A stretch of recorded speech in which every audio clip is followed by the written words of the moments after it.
Millstone, shalom to the elect, B'Shem HaKodash, shalom, shalom, double honors to the apostles, that was a great millstone. All right, double honors to the apostles. Any brothers, shalom. All right, we got is Iran winning the war? One step close to the end of E's world. So you're gonna play a little bit of the apostles video, and I have another video. Professor Muhammad. I will subscribe to. Anyway, I'm going to entitle this video, I just subscribed to them. Iran fires Kyber missiles, cluster bombs.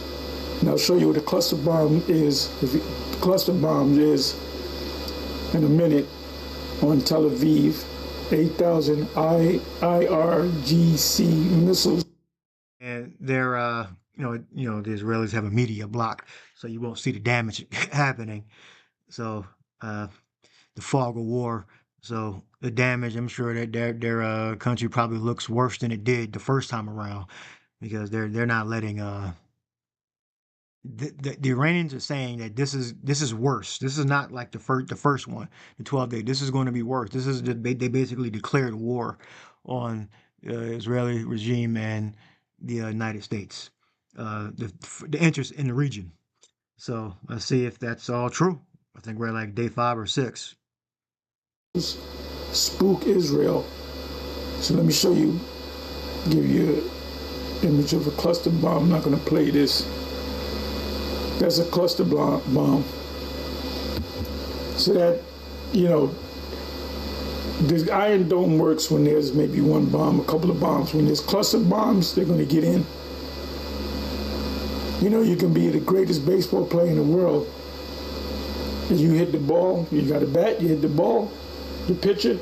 What if you got 20 pitchers pitching at you? You're not going to hit one ball. You're going to be overwhelmed by baseballs. So this is pretty much the same concept. I just use that as an example. But they're dropping fire on them. Like I said in previous videos, do the research yourself. Don't take my word for it. But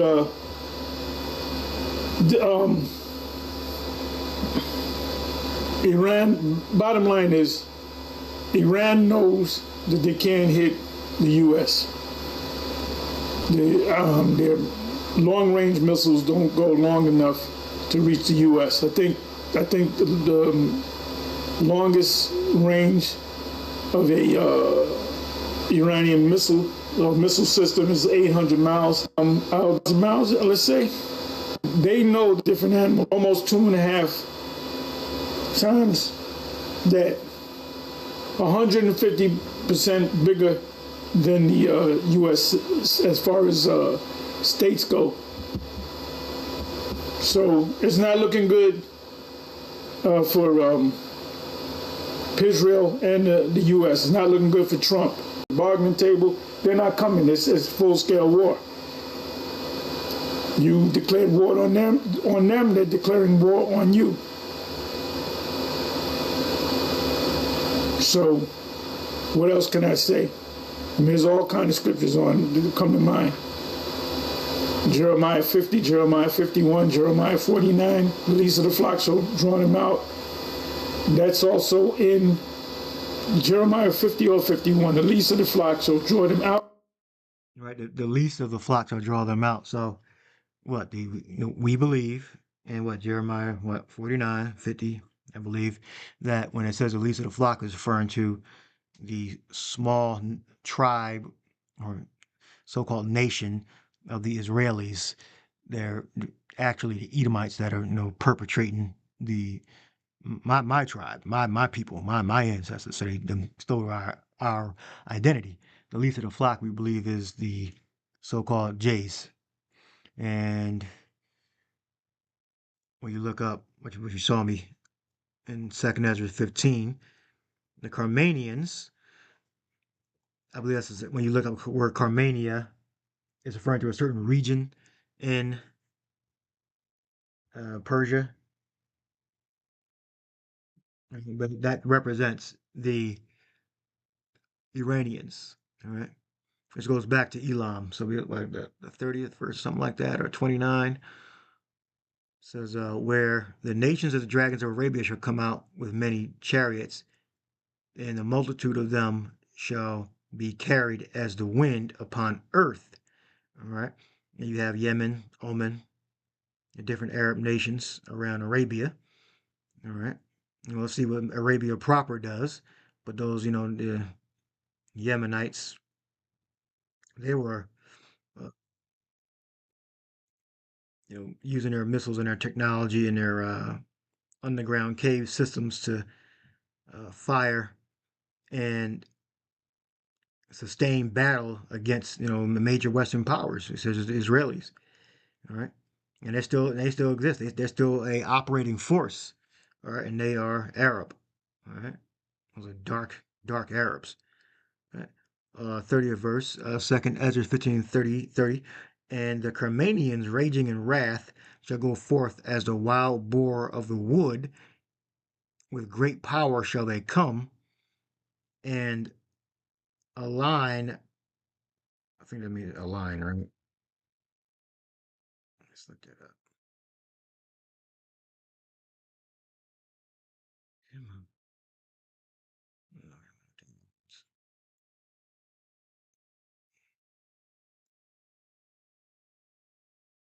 This is late modern English.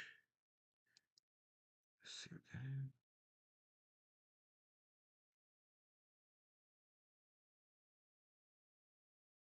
is. Join.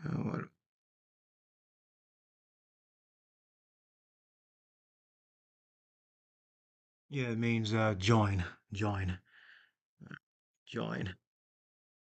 Fact check the quick. Also, the Carmanians raging in wrath shall go forth as the wild boar of the wood, and with great power shall they come and join battle with them, and shall waste a portion of the land of Assyria. All right, so there's going to be some Arab nations allied with the Iranians. So let's look up Carmania. All right, I have another screen I'm looking at. Let's hang tight. Carmanians. I believe I looked at before. It means like a region in like Persia, Achaemenid Empire, Persian Empire. Carmania was an ancient province in which is now southern Iran. It roughly corresponds to modern day Iranian province of Karman province. Karman province. Let's see if we can look that up.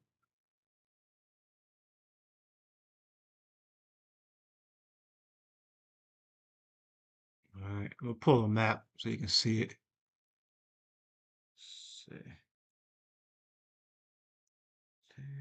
Paste, search, images. All right. So when you look up Carmanians, it's referring to Iran. All right. And the prophecy is also the Carmanians raging in wrath shall go forth as the wild boars of the wood, and with great power shall they come and join battle with them, and shall waste a portion of the land of Assyria. All right. So we're gonna see how that's gonna be carried out. Now you got, where Esau builds his territories up. He it's called, their land, like Edom, the land of Israel right now, you could say is part of Edom, and different parts where Esau built his strongholds up can be called Edom. But the main places where Edom dwells is what the two main places. I got Europe too, but you got the United States and you had the land of Israel. All right, so we're gonna see how they're gonna get together and destroy the Assyrians, because Assyria proper would be the United States. All right, Assyria, let's say lesser, would be the different proxies of the United States. All right, this is not talking about the ancient Assyrians here. It's talking about the modern day Assyrians, which are the Edomites. All right, so Let's look at that map again. We're gonna play the video. So that's what it means by the Carmanians. It's referring to Iran. Oh, yeah, something else over here. All right, and let's play this video. Where are we? It's Professor Mohammed Marandi. He's not in the government. I believe he used to be in the government, but he's a teacher now. So let's listen in. You explain to me, how do you think the Iranian military strategy is now playing out? It's working quite well. Iran is hammering the Israeli regime in retaliation for its atrocities and its unprovoked war, and it's hammering U.S. positions across the Persian Gulf region for its atrocities and the unprovoked war. And there's been no let-up in Iranian responses, and that is because Iranian missile and drone bases are all deep underground and inaccessible to the United States and the Israeli regime. And that's why they take revenge on ordinary Iranians. They've been bombing Tehran and other cities, destroying homes, destroying hospitals, destroying schools, slaughtering children. In one instance, they murdered 165 girls, young girls, at an elementary school. They've been buried today. So since they cannot defeat the Iranian military, they take their revenge on ordinary Iranians. It's clearly causing chaos in the Gulf states, particularly with the attacks on energy facilities. Is that part of the Iranian strategy to wage economic war as well? No, Iran has not taken any responsibility for the strikes on the energy facilities, for example, in Saudi Arabia. That could be something carried out by the Israeli regime. But the Iranians have told tankers that they are not allowed to leave the Strait of Hormuz. And when these Arab regimes in the Persian Gulf, when they give... I heard that the Iranians basically broke up their country into different military states. So when they're attacked, they can operate independently to launch attacks against the, Israeli regime, as they call it, and their proxies, which would be United States proper, well, not proper, but United States forces in the region, which would be in the different Arab states. Right? Like Yemen and Oman aren't being attacked, but Bahrain, UAE, and I believe certain areas in Arabia and Qatar are being attacked. And of course, the Israelis, the imposter little hat people. If the United States military bases to use against Iran, then there are consequences. They cannot have their cake and eat it too. They cannot participate in aggression against Iran alongside this Epstein coalition and then sit back and say we're neutral. Right, but you're not denying the other attacks, are you, in other Gulf countries which do affect energy supplies, and the oil price has gone up significantly. So I mean, that does seem to be part of the Iranian military strategy, isn't it? I mean, to try and bring them into the war and regionalize it. No, Iran has been targeting U.S. assets in the Persian Gulf, and those assets could be anything that's linked to the United States. The United States is bombing hospitals. The United States is bombing schools. The United States is bombing Iranian national radio and television alongside the Israeli regime. So U.S. assets in the Persian Gulf, they too will be attacked. But assets that belong to the states in the Persian Gulf region, they have not been touched by the Iranians. However, if they host U.S. forces, because many of the soldiers have left their bases and been taken to hotels, the Iranians will target them. So at the end of the day, if they want this problem to end, they have to expel soldiers of the Epstein regime. Now, we understand that the Assembly of Experts is trying to appoint a new supreme leader.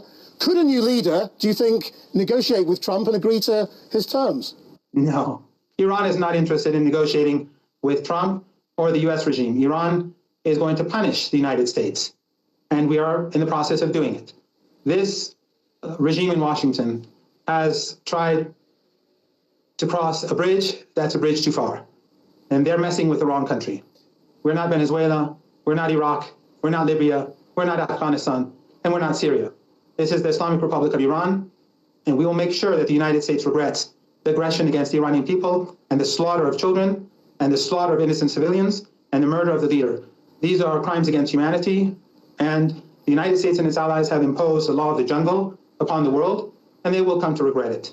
But Iran is not a military superpower either, and we're seeing the vast majority of drones and missiles being shot down by air defenses. I mean, surely Iran cannot win a military war, and therefore has to go for some other kind of strategy in coming to a settlement.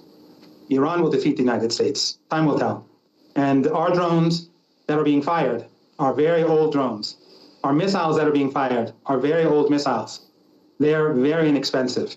And Americans are using up very expensive air defense systems. The Iranians know exactly what they're doing.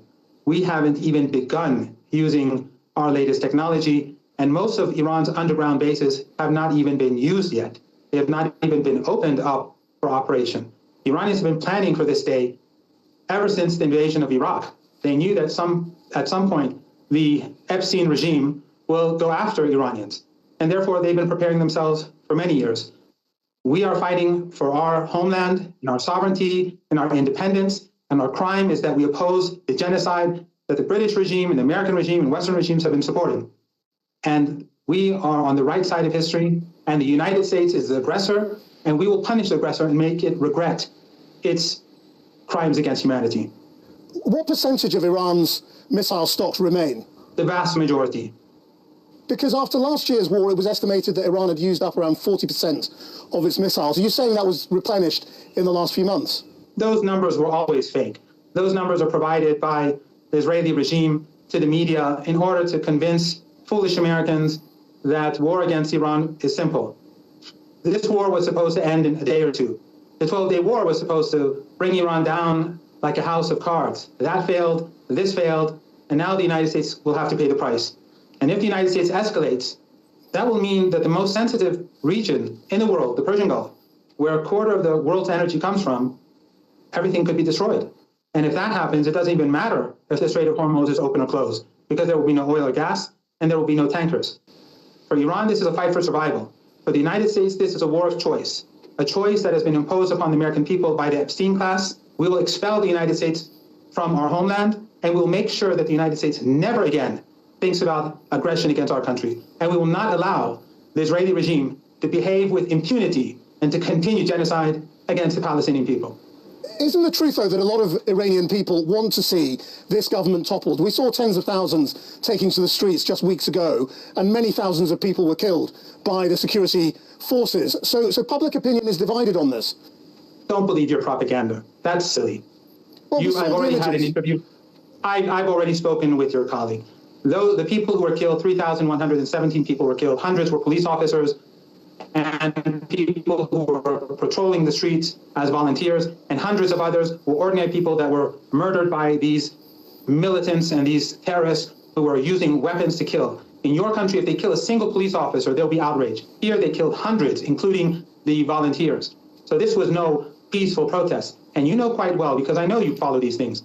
In Iran, on February the 12th, we had millions of people on the streets of Tehran and tens of millions across the country rallying against the rioters. And on February the 11th, on the 47th anniversary of the revolution, we had millions of people again on the streets of Tehran and tens of millions across the country. And as we're speaking, across the country, as we're speaking now, you have millions of people in the streets of Tehran under bombardment, and in other cities under bombardment, commemorating the martyr Ayatollah Khamenei. So you can pretend all you want that Iranians want their country to be bombed. But at the end of the day, your policymakers, by believing their own propaganda, are going to hit their head once again against a brick wall. But this time, the price will be very high, and I think it will bring about a change in global politics. I'm not denying that huge numbers of people have come out in support of the government, but from your own account of the way people have been killed and were fighting in the streets effectively, the country is clearly divided to some degree, and there are many people who do not support the government. But I wonder, often in wartime, public opinion changes, and the acts of an outside aggressor can change public opinion, and I just wonder whether you think that might happen in Iran. No, the strong majority of Iranians, even according to polls taken by the University of Maryland, for example, in the past, I don't know if they still carry out polls, but it shows that the strong majority of Iranians support the Constitution. And now that the United States is murdering Iranians, many of those youngsters who are on the streets, who believe the fake Western narratives about human rights and dignity and freedom are watching children being slaughtered, and Western media is ignoring it, and Western governments are not even apologizing for it. And the British and the German regime, the German chancellor says there must be regime change in Iran. The German chancellor must first apologize to the people of Iran for giving Saddam Hussein chemical weapons to use against us that killed so many thousands of people. The German regime has no credibility and is in no position to talk about Iran. And the divisions that exist right now in your country and the United States are far greater than the divisions that exist in Iran. The people of Iran are united, and we will see that the United States will fail, and the United States will pay a heavy price. And ultimately, the emperor, people will see that the emperor has no clothes. The United States bullies country after country. It strangles Cuba.